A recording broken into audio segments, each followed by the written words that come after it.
Good morning, good day. Welcome to the program agenda. I'm your host, Cito Beltran, and you are watching us via Cignal TV, channels 8, and for high definition television, you can watch us on channel 250. Also, you can watch us on facebook.com/OneNewsPH and on YouTube, just enter OneNewsPH. And if you wish, you could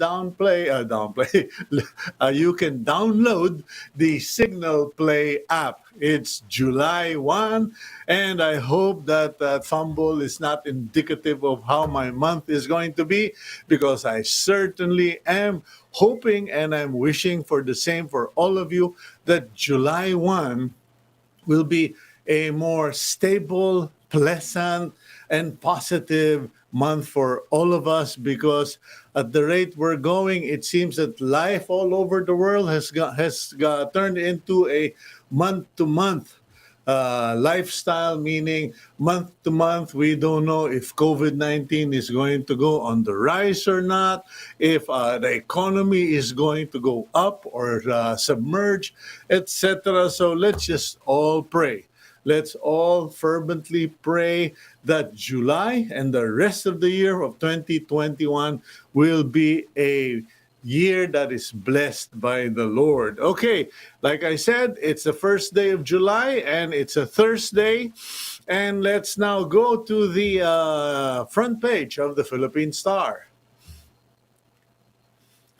And there you go. The headline, Taal Smog Reaches Metro Manila. Yun po, nagkatotoo na yung sinasabi ng iba. It's actually happened that all of the emissions of Taal volcano has been felt and smelt in Metro Manila.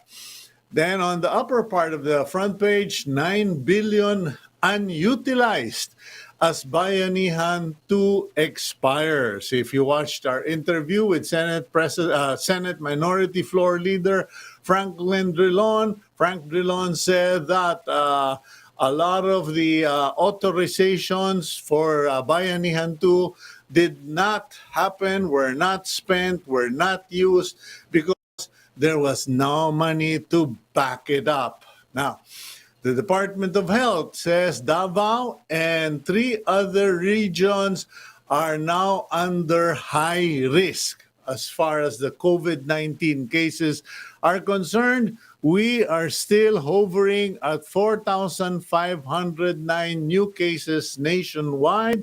Let's go now to the lower part of the paper. And there you go. Government, business groups launch 1 million jobs for 2021. That's good news. Pope Francis saddened by Pinoy's death. All the way to Rome, the passing of President Noynoy Simeon Coangco Aquino, or Benigno Simeon Coangco Aquino III, is felt. Malacanang says people will be the judge in Rodi versus Pacman. Parang boxing, no? Pacquiao seen to be booted out of PDP Laban. That seemed to be their game plan all along, because they did not want someone who could be a major contender for you-know-who. And PNP, after 5-year war, drugs still a problem. I think you're citing the wrong statistics, gentlemen. 5 years or 6,000 dead, and drugs is still a problem. IATF lists green countries. Okay, let's now go to the stories behind the front page. PhilVolks backtracks on its previous statement and confirms that the smog, or VOG, from Taal volcano has reached the National Capital Region and nearby provinces. This includes Batangas, Cavite, Laguna, Rizal, Bulacan, Bataan, Pampanga, and Zambales. The agency suggests to the public to continue wearing masks even at home for protection, as volcanic gas may cause irritation to the eyes, throat, and respiratory tract. Okay, that's a very important suggestion, excuse me, or warning there, because last 2020, when Taal exploded, we experienced the same thing, and we here in Lipa got affected. Yours truly had a lung infection because of that. I just thought, oh, it's just a cold or something. Little did I know that I would end up requiring antibiotics because of that very fog. Hindi raw yun fog. Fog daw, volcanic emissions daw yun, gas emissions.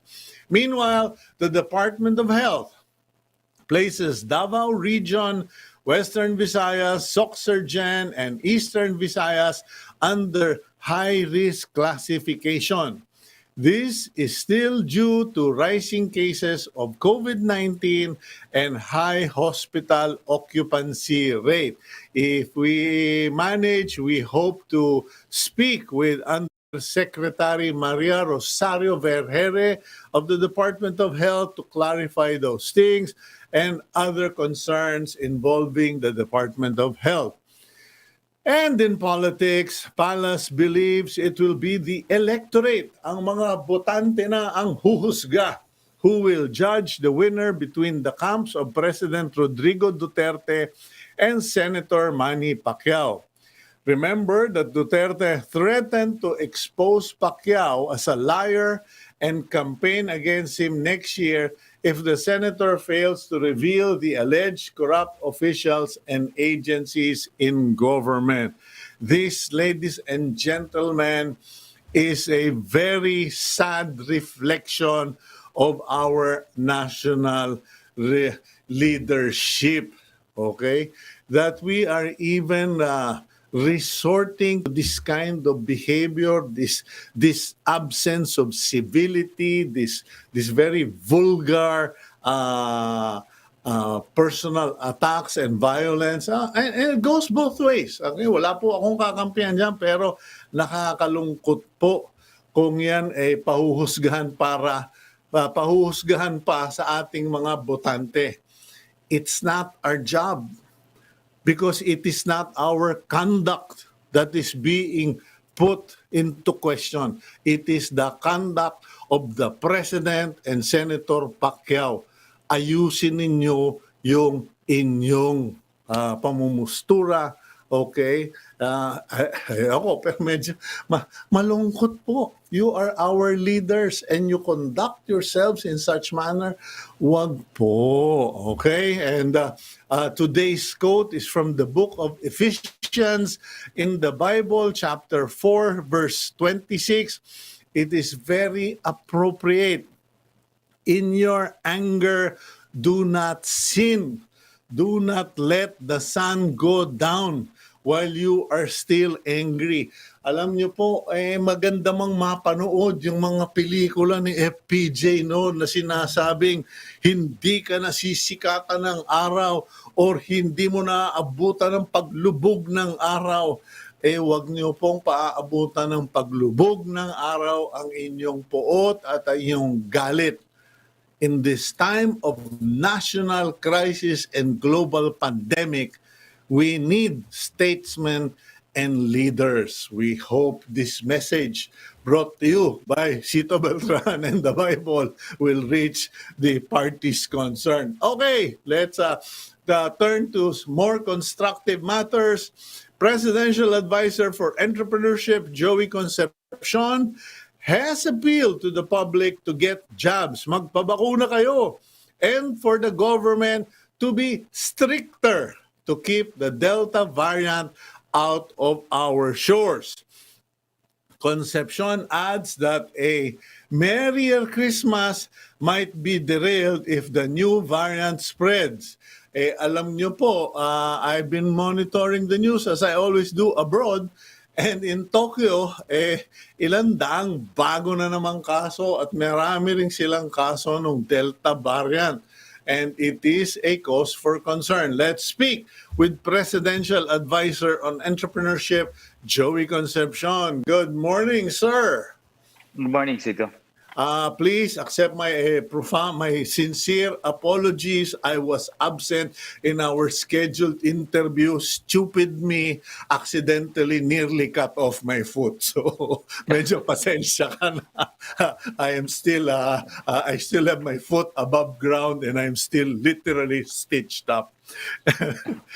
Masakit. Anyway, having apologized for that absence, let's try to catch up, Joey.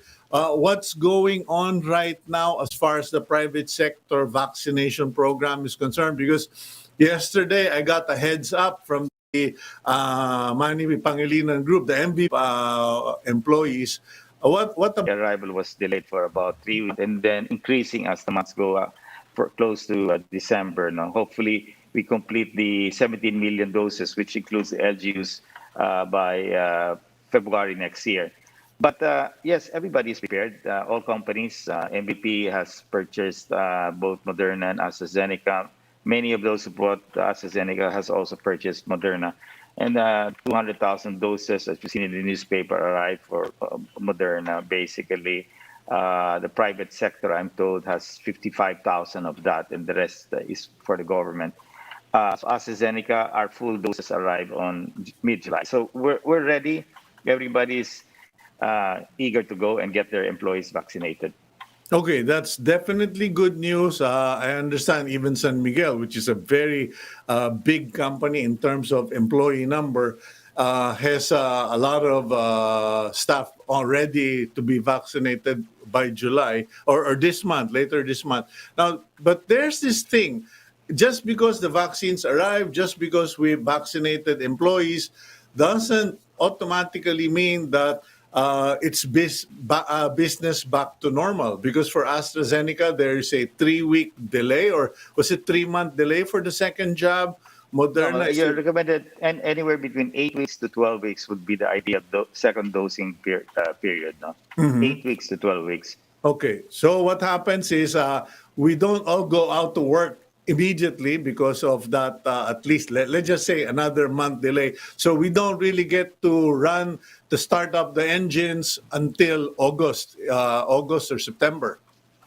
So, the private sector over the past weeks, we are now working with Dr. Ed Salvania, of course, Dr. Salante, Dr. Tony Lechon, and Octa Research. No, they have volunteered to offer their advice to the private sector, which Go Negosyo and the rest of the business chambers and key sectors that are greatly affected in this pandemic are part of. So we're drawing a roadmap, no? A roadmap between today till the end of the year, no? Basically Yeah. from July to December. And I've explained this in the Senate hearing as well, no? The key element here is we have the Delta variant, which is a threat. Of the research believes that this is a real threat that can hit the Philippines. So the target is to achieve population protection, which is 50% by September, October, no? The earlier we can achieve population protection, the better it will be for us because we can create that defense. No, 50% will be ideal, but if the Delta variant is sure to hit us, then Octa Research is saying that maybe we have to step up to about 60%. So that means focusing on NCR Plus, which is the area where the center of economic activity is and the center of the infection. We have to really ramp up vaccination. And you can see that with the LGUs. Now we're at 10 million doses that have been administered. NCR Plus is about 25 million people. To hit population protection, that's about 12.5 million people that we have to finish by August, September. No? And leading forward to that, try to achieve herd immunity before the end of the year. No? And that's the goal of the national government and the private sector. Then again, I'm repeating this is for NCR Plus. No? As you know, eventually, as we achieve this, the government will add another +8. But this is the right approach. So what will happen to the private sector in terms of our ask? What can we open up now till we achieve population protection? Yeah. And there are some asks that we have brought forward. The seniors being vaccinated, they be allowed to move out already of their whole home. So that's been allowed. I'm glad that IATF also recalibrated the quarantine of those who've taken the vaccine in other countries to have the same quarantine as those who've taken the vaccine here. So that smoothens everything, and it's now both 7 days quarantine. No? Now, I think it is going to be risky to request that the quarantine be reduced to encourage tourism anytime before population protection is achieved. No? So the ask is really more towards the domestic side, whereby those who have taken the vaccine already be allowed to travel domestically without the need of a RT-PCR When test. you No? say Assuming that domestically, sorry, Joey, when you say domestically, are we talking about NCR or are we talking about Philippines? Because, tourism in the minds of people is either within the Philippines, outside the Philippines, or just within the region. within our country, whether by car or by air, those who are vaccinated, our suggestion is that they don't need to take an RT-PCR anymore because they're been vaccinated. Now, that's a more doable ask for just to spur up domestic tourism, no, within our country. And those fully vaccinated with the second dose, and not just the first dose, but the two doses, and ample time of 2 weeks given after the second dose, be allowed to have greater mobility, no? And that might improve. People want to travel. They want to travel internationally. Then maybe they're scared now because of this Delta variant. So they may want to be more mobile in the Philippines, travel to Boracay, to Bohol, to other areas But like this. what No? has So yeah what has been the reception towards your ask? Because every time you and your group makes a suggestion, a 9 out of 10 it has positive reception, and I think a lot of people are really on pins and needles waiting to get out of their neighborhood to travel within the Philippines. What is the reception of at the IATF?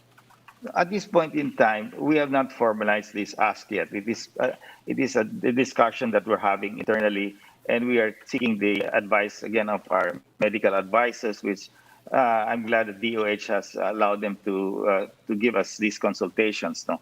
So if the medical advisors feel that it is a good effort, then we will proceed. No? So what we're trying to draw up is this really what I call end game strategy. No? What is the next normal that's going to be, assuming we hit? So the private sector has to have some visibility.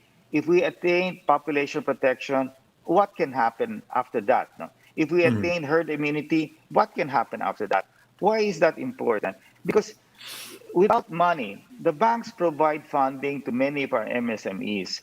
If they see a clear picture and a roadmap, and they see that the milestones are achieved at this level, population protection, we hit 50, the following can open. No? So then, with that visibility, then they will now be more confident to lend. No? And as the Philippine population sees that we are gaining victory, we attain population protection by August, September, consumer confidence will definitely move up. No, everybody's confidence will move up. So that is just one of the many asks that we're planning, and this is being carefully calibrated because we don't want the Delta variant to come in the Philippines. No, because whatever we do today will be a waste. It Is will that even set us back. No? Yeah, Joey, is that really possible? Because I've talked to a number of people who are in the know as far as border control is concerned, and they admire your efforts and the efforts of government to really clamp down on the Delta variant, but it's all on at the airports. And some people have said, but what about down south? Because I think that one or two cases of other variants were traced down there. And people are saying, you can watch the airports all you like, but if no one is watching the waters in the south, it'll still get through. That's true, and that's why there's a conscious effort. I've seen that the government is going to really watch the sea. No, so the entry can be from using boats, and they will have to be vigilant in that aspect. But coming from our advisors like Oca Research, they feel that the Delta variant will come to the Philippines eventually. No, I mean they feel that it's going to be challenging. But what can we mitigate Delta variant from having a high impact? It's that the idea is to create an army of people that have been vaccinated. The greater the number of people that are vaccinated, you create a stronger wall. No, so at 50%, the wall becomes stronger. At 60%, you thicken the wall. No, so your best defense is creating a wall of vaccinated people in simple Well, terms. No, yeah, what your example or that analogy you're making seems to be what's happening in Tokyo, because in Tokyo, apparently, where the older or more senior Japanese have been vaccinated, the COVID cases, even Delta variant, are down, really down, but they have an increase among the young employees, the young executives, etc., so, who are not vaccinated. So vaccination is our only defense, I suppose. that is the strongest defense that we have, actually. The Delta variant, and especially the Delta plus variant, according to our advisors, is highly contagious, and that's the one that's clear. It can affect also the children, which is another problem that can pose. No? But then again, it's really the more vulnerable seniors that can be greatly affected, which I think now vaccine hesitancy is still there, still there, but we see that improving. No, I mean there are more and more people wanting to take the vaccines, and hopefully more of them will, because the Delta variant is not a joke. No, it's quite alarming, and we can see that what happened to Australia, what's happening in Indonesia. And we don't want that to happen to the Philippines, because then we will see again lockdowns of greater magnitude, and it just sets up back everybody. So the ask of the private sector will have to calibrate the entry of the Delta variant. No? And the only way the ask can be fulfilled is as we really create that wall of vaccinated people. So I think once we hit herd immunity, then more of our ask will happen. But part of our ask can happen after we hit population protection, which is what happened in America. They've hit 50%, and you can see businesses are back again. No, people are able to watch the basketball games in the NBA, as you've seen. But they have created safe spaces for these people. They put the vaccinated and non-vaccinated in different areas. So they have gone an additional step on trying to create more safe spaces. And that is something that the private sector is exploring now with our medical advisors. They find the idea of safe spaces viable. No? Like, for example, in buildings. If a building has people that are almost fully vaccinated, can we now create safe spaces for those who are not vaccinated, so that we protect both vaccinated and non-vaccinated? Okay, now what about well, speaking of walls of defense? What about companies outside Metro Manila or outside the NCR? Is your group or your informal association of business owners also assisting businessmen and companies outside of Metro Manila to be able to procure or to buy vaccines for their people? Right now, I think the private sector is done in buying vaccines. Now we've what 6 million of AstraZeneca, and a Moderna, I believe that's about 7 million. So, and the LGUs have the national government has purchased a lot. In fact, we are getting the donation that we gave the national government. They're giving it back to us. No? So they said we can use them. There's no need to donate, and that will be a large quantity of 3 million doses that will arrive next year. No? Because we pushed back our donation to the government till February 2022. No? So we will have those doses that maybe can be used for the third dose, the booster shot, or we can donate that to LGUs that have supported the private sector, or we can also give that to the family members still who have not been vaccinated. But hopefully, many of these people should have taken the vaccine before the end of the year. No? That's the goal, to hit herd immunity. No? Okay, let's go for a quick break. When we return, I'd like to get your thoughts on this reimbursing the private sector for your expenses for both donated and procured vaccines and other things. We'll be right back here on Agenda.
Welcome back to the program agenda. I'm your host, Cito Beltran, and you are watching us via Cignal TV channels 8 and channel 250, as well as on Facebook.com/One News PH, as well as YouTube. Just enter One News PH. Thank you to PLDT, particularly Mr. Marco Borlongan, for your assist regarding the internet connection, fiber optic internet connection of PLDT. Let's go back to Presidential Advisor on Entrepreneurship, Joey Concepcion. Joey, just a quick revert to what you mentioned about local tourism. Do you have a timeline or a date when you plan to officially take it up with the IATF? Uh, what? No, basically, we will finish the whole plan, no, on this roadmap towards recovery and the next normal. So, but I've indicated it already, and I will mention it to some of the secretaries, especially Secretary Duque, who has been quite receptive to our suggestions. No, so.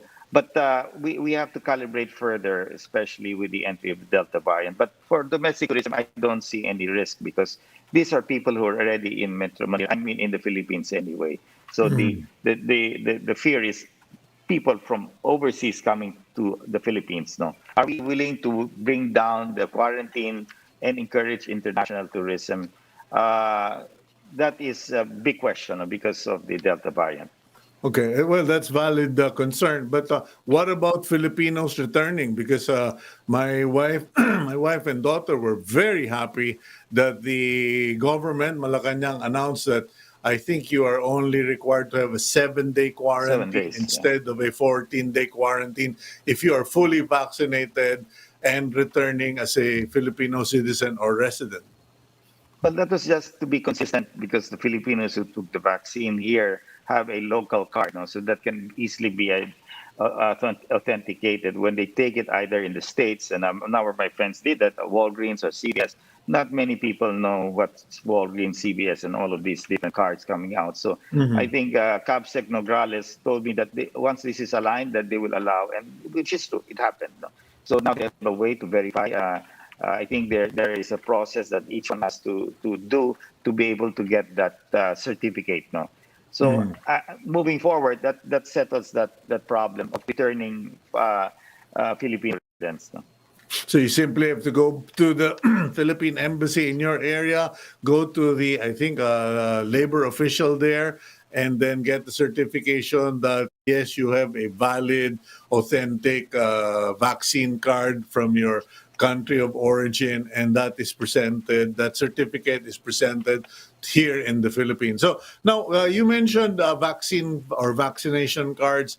Okay, some people have expressed puzzlement, confusion, irritation regarding our local situation because some LGUs have not quickly uploaded their data with the DICT etc., etc. Has this vaccine passes or cards been discussed on how to centralize it and how to have just one card?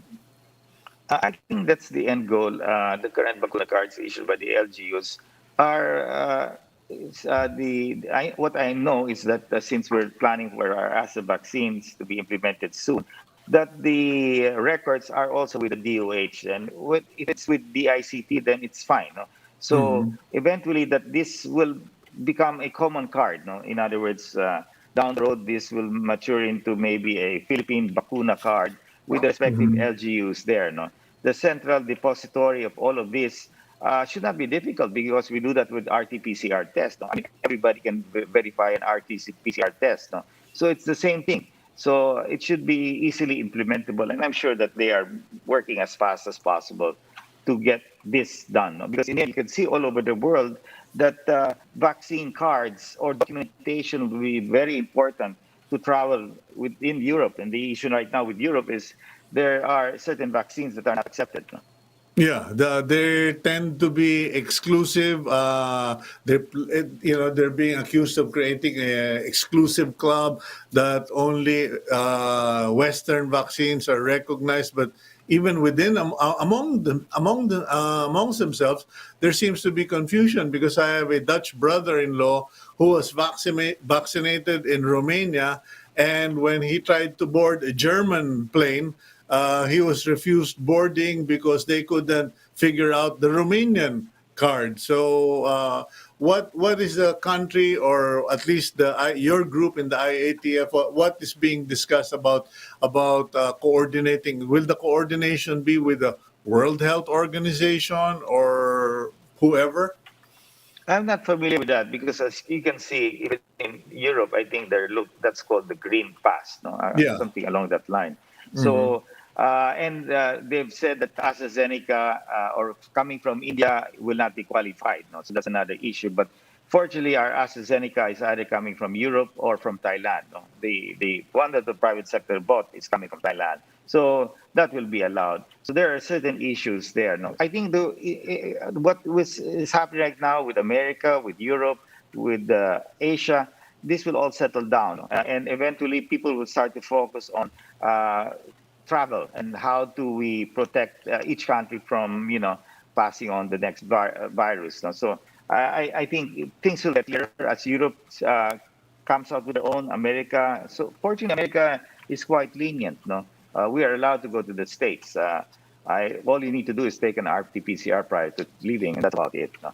Mhm. Okay, now going back to that last question before the break regarding compensation for the vaccine, some congressman I think had suggested, or was it the senator who suggested that the government should compensate the private sector for spending so much money to vaccinate their employees, not to mention the money spent for donation to the Philippine government.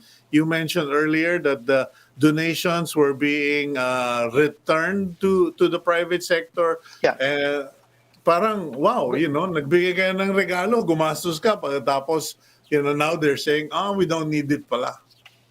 No, in fact, we were happy that Secretary Galvez said we can have it back. Although we told him, Sec, we already donated that to some people. But nevertheless, it's been taken. That did not have enough allocation. But definitely the private sector does not want to be repaid for what we have done for our employees. This is part of our contribution in helping the national government in achieving our goals. Now, in the end, what is important is we all are able to save lives and livelihoods, and the only way to do that is through vaccines. No? And we can see that clearly. Countries have inoculated the population at high rates. They're able to open up. Now, in the Philippines, we were the first to bring in the vaccines, AstraZeneca. At that time, the government could not do that because AstraZeneca did not have FDA approval from the respective country. So we took the risk, and we could have lost everything, but we succeeded. And today we find AstraZeneca as one of the most effective vaccines against Delta. So in a way, it's a jackpot for the private sector who bought AstraZeneca, and we are very happy to help every Filipino out there, no? Because we see so many of our micro and small entrepreneurs really challenged in this pandemic. Even large businesses, you can see the tourism sector is quite devastated with all hotels surviving basically on just people using their hotels because of quarantine. But take that out, there's no hotel that will be left standing. Remember, these people have loans with banks. No? Nobody has enough equity to fund their businesses. So you can imagine the interest that is mounting on their loans. No? And if the banks don't see that there is a solution at the end of the tunnel, then they will be more restrictive and restrict lending. And when you restrict lending, how do you help people? How does the country move forward? How would consumers borrow when their credit cards are not being paid? So we really have to get, and that's why the private sector took a very proactive role here, bringing two vaccines right now, AstraZeneca and Moderna. So the Razon group and our group brought in close to, I'd say, 20 billion doses. So, okay, well, I'm confident that once you guys get the vaccines, you are going to be faster than the speeding bullet. And I'm looking forward to, I suppose, a really busy last quarter for 2021. And I just hope you all the best. And once again, thank you, Mr. Joey Concepcion, for being the guy who comes up with the out of the box solutions and having the courage and the boldness to push for them. Thank you very much. Cito, we want a Merry Christmas. That's what we want to see. A Merry Christmas and a fantastic 2022 New Year. That's what we're working towards. Well, okay, let me be the first to greet you then. Merry Christmas. Okay, that's Joey Thank you. Concepcion. Have a nice day, sir. And let's move on with our interview. Yeah, you heard it first on agenda. Merry Christmas. Okay, now let's go to our next guest. And I do hope that she is. Yeah, okay, we're ready for her. Undersecretary Maria Rosario Vergeire, Department of Health Usec Vergeire. Good morning to you, ma'am. Good morning po, sir. Magandang umaga po sa inyong lahat. Merry Christmas. Merry Christmas po. Yan. Nakita ko kayong ngumiti. That's what I live for. When I see my guests smiling on the program, it means I'm doing my job. Anyway, Yusek Vergeire, okay, I know your burdens are so great, your responsibilities, and kumisan parang, ano ba, wala na bang ibang tutulong kay Yusek Vergeire? Ang daming ini-explain, ang daming dinedepensahan. But things seem to be improving. And by and large, our problems when it involves the DOH or DOH programs seem to be, as they would call it, petty or really small matters. Katulad ng mga vaccines that were jabbed but not delivered or stuff like this. What is the situation as far as the national vaccination program is concerned? Are we on track? Is it beginning to pick up? What is the situation with vaccine hesitation? Yes, so first, we are really improving in terms of vaccinating individuals. We were just averaging about 30,000 jabs per day when we started. But now we are averaging about 240,000 jabs per day. That's one. Number two, we have already vaccinated about more than 10 million individuals that we never thought that we could, because the slow deliveries during the first few months have left all of us wanting for more and waiting. Now, about vaccine hesitancy, we can see, based on anecdotal reports, the surveys has not been out yet, but we can see that based on reports, observation, that people are flocking the vaccination sites. And that is a positive thing for the government, that we are seeing this improved confidence among our individuals or citizens for these vaccines. I would like to just interject there, Yusek, and confirm what you're saying. Kasi dito po mga kaibigan sa Lipa City, sa Batangas, dito sa barangay namin, dumadagsana ang mga tao sa mga vaccination center. A month ago, nakikipagsigawan pa ako para magpabakuna ang mga kapitbahay, mga tao.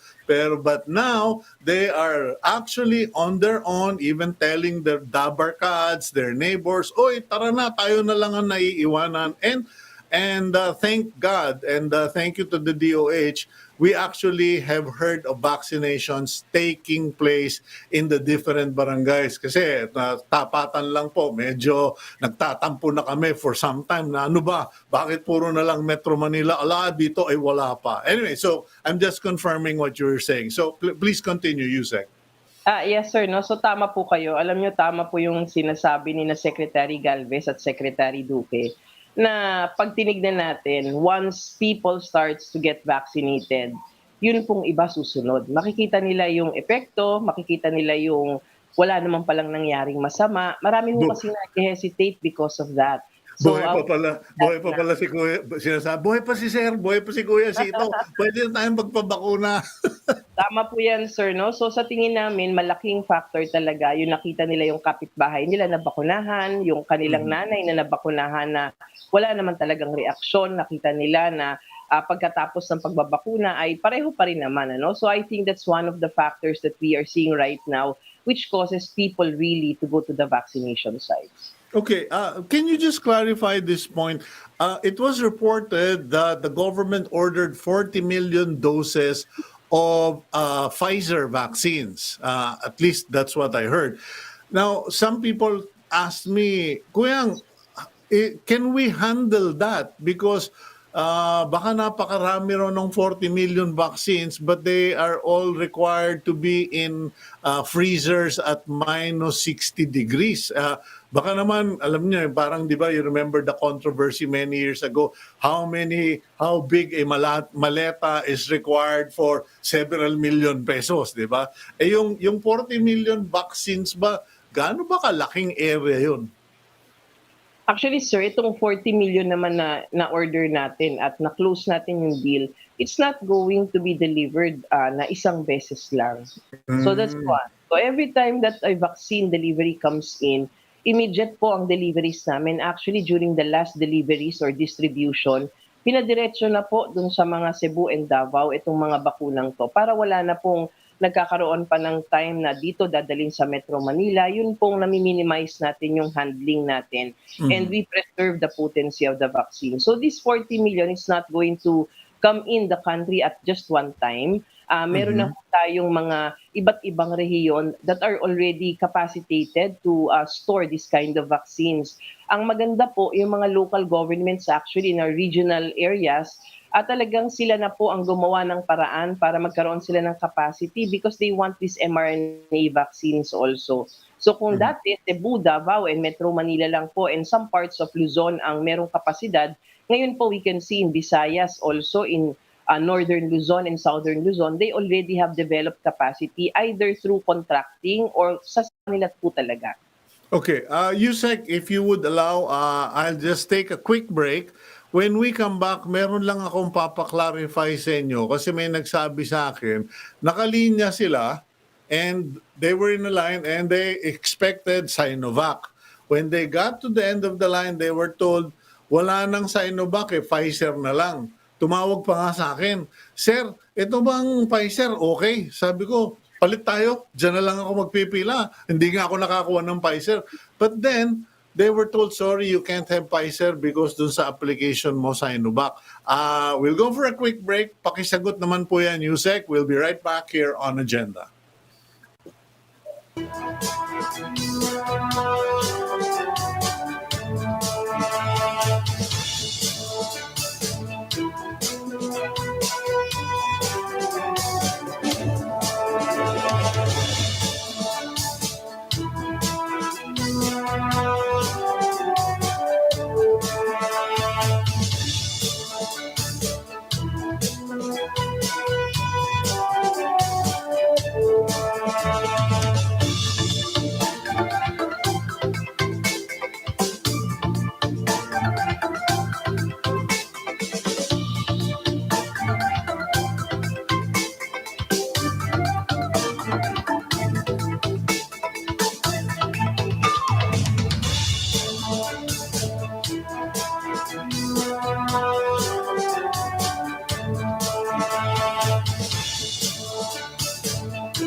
Welcome back to the program agenda. I'm your host, Cito Beltran, and joining us once again is Undersecretary of the Department of Health, Maria Rosario Vergeire. Usec Vergeire, welcome back. Paki-clarify lang po yun. Person was online to be vaccinated. They were told it's Sinovac. They carried on.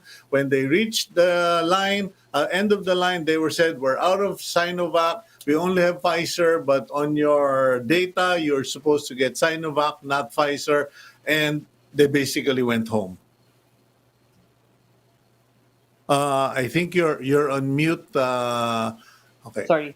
Yeah, Okay. I'd just like to ask, sir, if this is for the first or the second dose. The first dose. Yeah. Unang-una po, we discourage local governments. I've seen this kind of forms where they ask you for the preference of your vaccines. So atin pong sinabi na sa ating mga kababayan na hindi po tayo dapat namimili ng bakuna. Lahat po ng bakunang meron tayo ay pantay-pantay na makakapigay ng proteksyon sa atin. So if you put that or include that as part of the forms that you have for your citizens, pumipili po sila. So pagdating dyan, katulad niyan, nakapila na at pwede namang bigyan na, ay hindi po nabigyan dahil ginamit po natin na basihan itong preference na sinasabi natin. Actually, Yusek, weird nga yung preference kasi yung mga nag-report sa akin ay mga taong hindi sila choosy.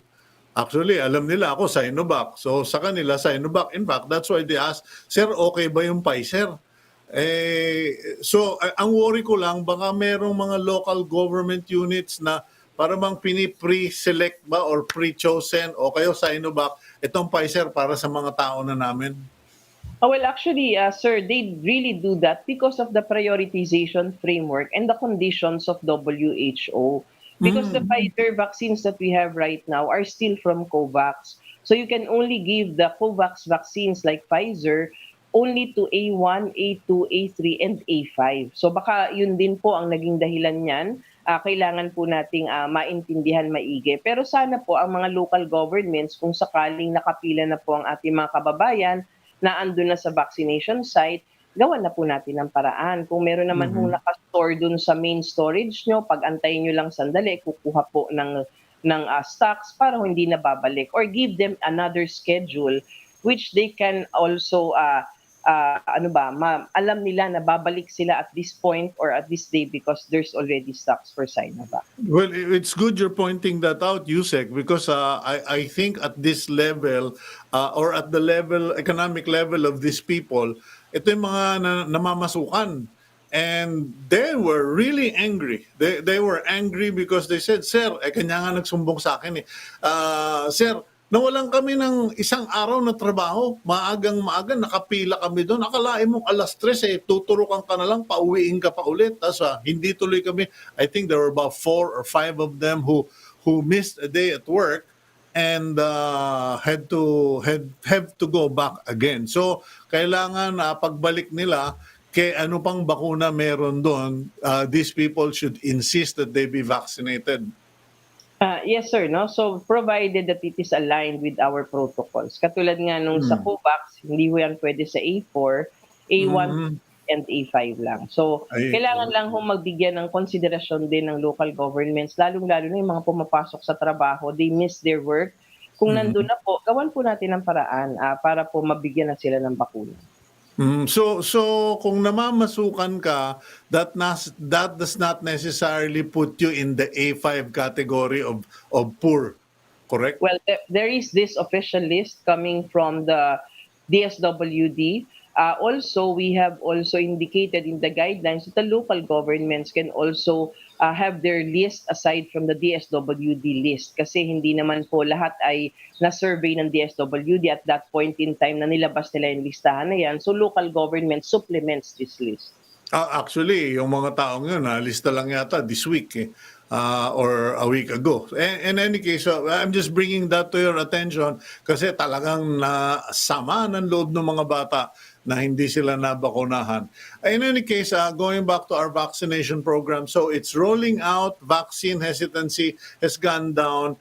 Now, I was just talking to Presidential Advisor Joey Concepcion, and I was sharing how in Japan, in Tokyo particularly, the incidence of infection among senior citizens and older persons have gone down relative to the vaccination levels. Pero sa mga bata, maraming nai-infect. Now, what's our situation here in the Philippines? At what point are we going to achieve vaccination even for the young people? Pero kasi parang yung mga seniors mukhang bakunado na karamihan, correct? Or am I wrong? Sa ngayon po, ang ating fully vaccinated senior citizens is just 672,000.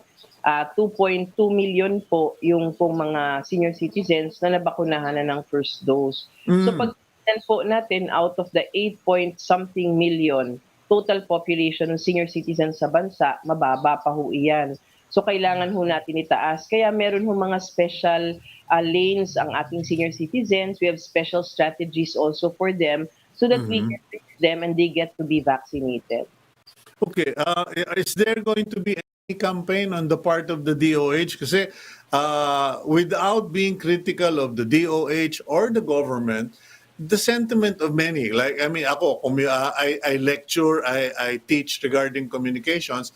The sentiment is parang kailangan talaga natin ng parang almost like an election campaign period activities all over the country. Create enough noise, create enough attention for people to realize, oy, magpabakuna kayo. Parang hindi pa lumalabas yung mga celebrities, yung mga leaders, etc. to promote vaccination. Actually, we have this demand generation group in the vaccine cluster, and this is headed by PCOO, and also we have private sector joining in, their experts in communication. So Mhm. meron na ho tayong mga nakaplano para gawin ito, para hindi lang dito sa Metro Manila, but across the different regions. And Mhm. personalities also are being invited, kasama po sila sa plano para makapag-promote po ng pagbabakuna. Okay, now regarding itong Delta variant, because it seems that globally, even within the region and in Australia, especially Indonesia and Australia, it is a serious cause for concern. What is the situation and what are our plans regarding fighting or preventing it from coming into the Philippines, particularly through the back door? Yes, sir. No? So ang Delta variant po ay more transmissible than the Alpha variant, which is the UK variant. So sabi nila, base sa ebidensya, it can infect about 5 to 8 persons in just one transmission cycle. So pag tinignan ho natin, talagang sadyang nakakatakot. So ang ginagawa ho natin ngayon, we have strengthened our border controls. Unang-una po yan, para hindi makapasok dito. And I think na nagwo-work po yung control natin sa border kasi po itong 17 na kaso natin, lahat po nakuha natin across the borders. And based from our monitoring, our biosurveillance, wala pa naman ho tayo na-detect sa ating komunidad nitong Delta variant na ito. So what Mm. are we supposed to do? Meron ho tayong tinatawag na mga strategies kapag ka tayo ay trying to control this kind of transmission. Unang-una, yung borders, kailangan bantayan yan maigi. Hindi po pwedeng magkakaiba ang ating pagpapatupad ng border controls kasi papasok at papasok yan dito sa ating bansa. Pangalawa, sa Mm. komunidad, kailangan pa rin po yung usual na ginagawa natin, PDITR response natin should be there. And people has to work with government by complying with safety protocols.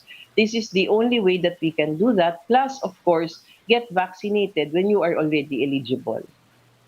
Okay, now what about the entry of Filipinos from abroad? Kasi parang naging issue yan between Cebu and the national government and the first day, on-arrival swabbing. Uh, is it a big deal? Is it really valuable? Kayo yung doktor, ako ay tiga-interview laang. Eh, ano ba? Laking bagay ba yun? Malaking diferensya ba yung whether you swab or don't swab on the first day? Malaking bagay po yun dahil pag tinignan ho natin yung mga pag-aaral and even the experience here in the country, our data will show na kapag nag-swab kayo ng first day, you might miss around 50% of those who's going to get positive after some days that they have come in the country already. So kaya nga po iniba natin yung protocol natin. Ginawa natin na dati, swab on arrival, kapag negative, maari na pong bumalik sa kanilang local governments. Ang sabi natin, itong 10 araw na ito, yung 7th day testing natin, that assures us, and based on evidence, sinasabi, napakaliit na po ng residual risk of being infected kapag ikaw ay nakatapos na nitong 10 araw and you were swabbed on the 7th day compared to the test upon arrival. Kaya po pinaglalaban ho natin talaga yan kasi yan ho talaga yung panlaban natin sa pagpasok nitong mga variants dito sa ating country. Especially with the Delta V variant. Ano ba yun? Parang Voltes 5 eh. Pasensya ka na, nahalata yung edad ko eh. Pero sabi ko, ano ba yan? May Delta variant na, may Delta V variant pa. Actually, dati po kasi pinapangalan sa lugar and the WHO has decided na para walang parang stigma ba sa isang bansa, ginawa nila itong Greek alphabet. So itong Delta variant, ito yung original na mutation nitong Indian variant.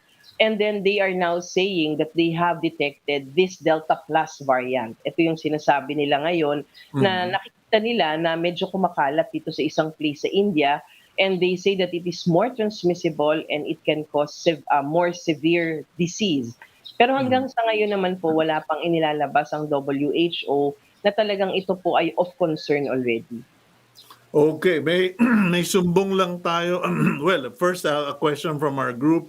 Are you considering to expand travel bans to countries with Delta variants? Well, that has been discussed in IATF last Monday. And ang talagang tama yung mga sinasabi din ng ating eksperto, we cannot isolate the Philippines from the rest of the world. Ang meron na hong Delta variant ngayon sa buong mundo ay mga 92 countries na. At hindi naman natin pwedeng talagang i-ban isa-isa kapag may Delta variant. So what has been decided would be na ito pong talagang mostly affected at saka yung talagang mga pinagdadaanan, no, itong UAE at saka iba pa, ayun na lang muna po, let's retain that and then let's have stricter border controls. Okay, and I mean, I have to admit, you know, when I first started interviewing you in the past months, I was kind of skeptic when you would always play, you know, I would say play it safe, wala pang enough studies, ganito, ganon. But you have been proven correct. You have been proven correct that sometimes we become so alarmed with all of these variants, with all of these mutations, but at the end of the day, same horse, different name, or same dog, different color. So I admire your caution and your self-control, and please carry on being the rudder of stability. Thank you very much for being rational for the rest of us na medyo panic na. Thank you very much, Undersecretary. Maraming salamat po. Okay, that's Usec Maria Rosario Vergeire. Alam nyo, dahil nasa media tayo, medyo kine-question natin, playing safe, ganito, ayaw pang sabihin yung totoo. But you know, many times Usec Vergeire has said, you know, there's not enough data to declare an alert, an alarm, etc. Let's wait until the fat lady sings. Sabi nga nila sa opera, no? So, in any case, here, things seem to be stabilizing. Medyo nakokontrol na ang sitwasyon. Yung mga nasa probinsya, konti pa pong cooperation, konting ingat. But at the end of the day, we all need to pray and be safe. Always observe health protocols. Have a good day. God bless all of you. See you again, God willing, tomorrow.